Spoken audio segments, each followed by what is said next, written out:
3. We have no show on Monday for Memorial Day to get ready for Game 4, so we're going to do a weekend preview segment in terms of the Cavs now. If they're going to win Game 3, if they're going to win Game 4 and even this series up at 2 games apiece, and let's even just focus more on Game 3, not get too far ahead of ourselves. If they're going to win Game 3, Jason, what has to happen for the Cavs that we haven't seen thus far through the first 2 games of the series? Bench players have to make shots. I know that's not sexy, but that's just the reality of it. I know we just got done talking about Donovan. He doesn't look like himself. I still think this team is better off playing through Donovan than it is playing through James. I just don't love some of the looks that they've gotten playing with the ball in James's hands. I think it moves more. I think there's more energy on the offense when the ball's in Donovan's hands. Play through Don more often. Get the bigs involved early. Get the bigs involved late.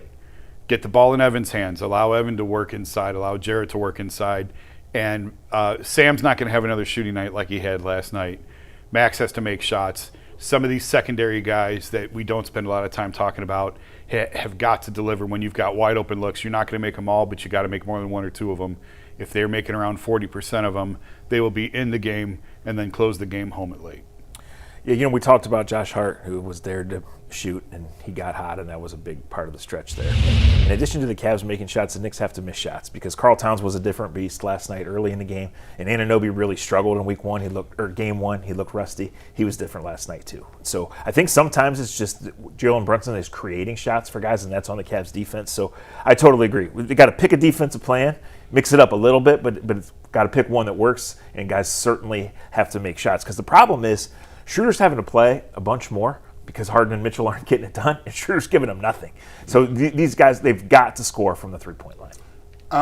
I think that they need to be more decisive. And what I mean by decisive is it's intentional.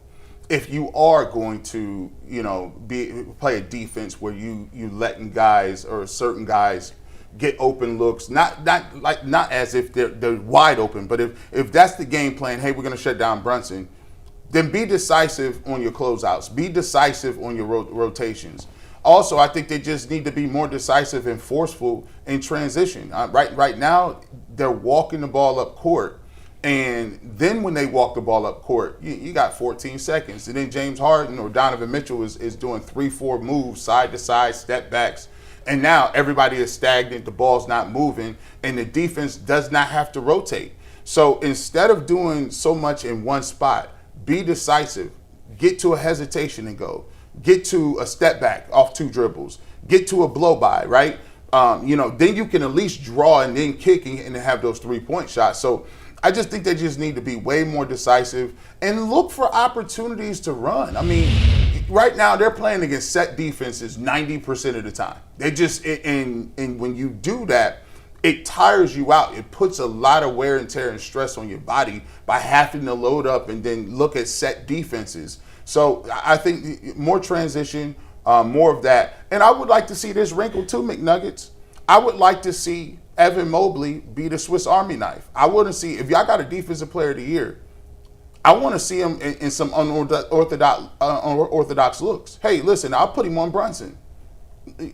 Go ahead. Let's see if you get that. They did some of that with Tobias Harris, and he was cooking early in the series. Didn't get it done. You still have Jared Allen you could put on Cat. You still have Dean Wade you could put it on Anunoby. But, hey, let's mix it up where now that's my stopper. Wherever Evan Mobley going to be, he does a good job of contesting. He has good lateral movement, and he's long enough that even if you look like you got to step on him, there's always a threat. So I think a couple of things, and then obviously the big thing at the end is just making shots. If you can make those shots, McNuggets, and Sam Merrill won't have a day like that. Strus, I think, will get it going. But if you can hit some shots, hey, I think you got a chance.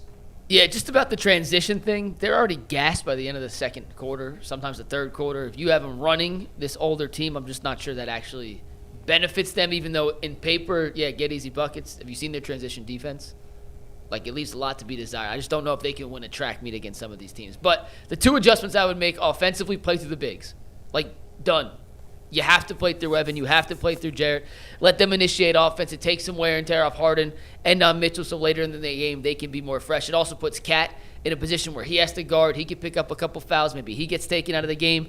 The Cavs have crushed the Knicks in the Mitchell Robinson minutes when he's played in the first 2 games. So that could be something you're trying to get to. And defensively, just guard straight up. 5v5. If Brunson's going to score 50 points on 22s, so be it. You live with that. But you saw what happened when the other guys got hot in Game 2. You saw what happened late in Game 1 when Brunson got hot in the fourth quarter. I think you just got to go into this game straight up. Don't concede switches. Don't let them hunt out the mismatch they want. You dictate who Brunson's going to have to go one-on-one against 36 times in the game. And if he makes 18 shots of those from the two-point land, tip your cap, the better team won. But I think that's a really difficult mathematical equation for them to overcome. So that's what I would do. Play through Mobley and Allen and play straight up on defense. One other thing, put Jalen Brunson in as many pick and rolls as you can. Make him run through as many screens as you can. Try and wear him out on the defensive end. They've done it a little bit. I don't think they've done it enough. I think there's more opportunities there to try and make Jalen work on the defensive end. I agree, especially. And look, I would always and look, give me some Keon Ellis. Listen. One of the reasons they brought him here was to do what? To be a pest, to be one of those guys that is very pesky, right? Now, I get it. Like you're saying, well, he has to hit shots, right?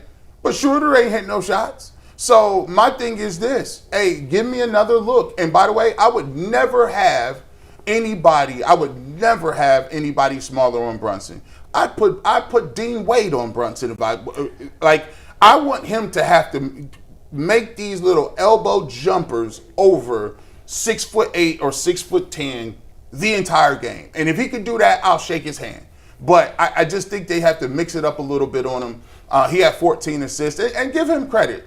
He did a good job of changing his game up and understanding what they were trying to do, and getting the ball out and finding his teammates. It does feel like a little pick your poison with him, right? He's so locked in. Do you want him to be a passer or do you want him to be a scorer? He does make crazy shots, but he killed you just as much as a passer last night. Knicks are a very good team, and I think that gets lost. Like, when your team loses, you want to look at, you should have done this, and sometimes the better team won. And again, go back to some of those teams that the Cavs were cooking. I've said this before. Raptors, Atlanta. Yeah, Hawks coach Mike Budenholzer was basically crying at the podium. Like, he was like honestly asking, if you guys have any ideas or suggestions of what we could do, please, I'm all ears, because they had so much shooting. Now, that Cavs team is better than this Knicks team, but it's the same type of concept. They can beat you in so many different ways. They can beat you with Jalen Brunson with the ball in his hands, getting to the basket. It can beat you with Jalen doing this, and that's what they did last night. They have enough talent on the perimeter around them. They are a very difficult team to guard. This is by far the best team, obviously, that the Cavs have seen in the playoffs. This is a different animal. We were telling you that earlier. This is a different animal than what Toronto and Detroit presented. That is why to a lot of people, that's why Game 1 hurt so bad. Yeah. Because New York is a good team, and we understood. We had them, and we let them off the hook. Like, you had what you wanted, right? Yep. And that's why I still go back to it. You got to fight, claw, scream, kick.